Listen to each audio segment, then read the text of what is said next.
Hello అండి, రైతులందరూ నమస్తే. మనకు ఇప్పుడు వ్యవసాయంలో చూసుకుంటే వరి పొలాలలో మీకు రైతులు ముఖ్యంగా గమనించాల్సింది ఏంటంటే, మీకు ఇప్పుడు రోగాల పరంగా చూసుకుంటే మీకు 10 కిలో వడ్ల రోగాలు ఎక్కువ వచ్చినాయా, 20 కిలోల వడ్ల రోగాలు ఎక్కువ వచ్చినాయా అని చూసుకుంటే చాలామంది రైతులు ఈ ఏసంగిలో 10 కిలో వడ్లలో రోగాలు తక్కువ వచ్చినాయని తెలియజేస్తున్నారండి. ప్రధానంగా చూసుకుంటే 20 కిలోల వడ్లలోనే రోగాలు ఎక్కువ వచ్చినాయని ఒక్కొక్కరు ఈ వారంలో 4-5 సార్లు గుట్టలు కూడా ఉన్నారు. ఈ 10 కిలోల వడ్లలో మాత్రం ఒక స్ప్రేతోనే ఆగిపోయినట్టు వాళ్ళు రైతులు తెలియజేస్తున్నారు. మీరు అందరూ నేను రైతులు తెలియజేసింది ఏంటంటే, మీరు 25 కేజీ వడ్లు ఇప్పటికైనా పనిచేసి మీరు 10 కిలో వడ్లు పోవాలని తెలియజేస్తున్నానండి.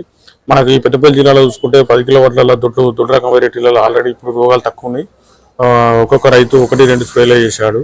ఇక 25 కిలో వడ్లలో చూసుకుంటే మాత్రం ఒక్కొక్కరు దాదాపు 4-5 స్ప్రేలు చేశారండి. ఇంకా దోమ తగ్గలేదు, మెడ ఇరుకు, అగ్గి తెగులని చాలా మంది రైతులు ప్రాబ్లమ్స్తో కూడుకున్న తెలియజేస్తున్నారు. ఈ 10 కిలో వడ్ల రైతులు మాత్రం వాళ్ళు ఒకటేసారి స్ప్రే చేసినట్టు తెలియజేస్తున్నారండి. మీరు మీ ఏరియాలలో మీ ప్రాంతాలలో రైతులు మీరు 10 కిలో వడ్లు రోగాలు ఎక్కువ ఉన్నాయా, లేదంటే 25 కేజీ వడ్లు నాటిన వాళ్ళు రోగాలు ఎక్కువ ఉన్నాయా నాకు తెలియజేయగలరండి. మీరు కామెంట్ రూపంగా తెలియజేయడం వల్ల మనకు రైతులందరూ కూడా తెలియజేసిన వాళ్ళు అవుతారు.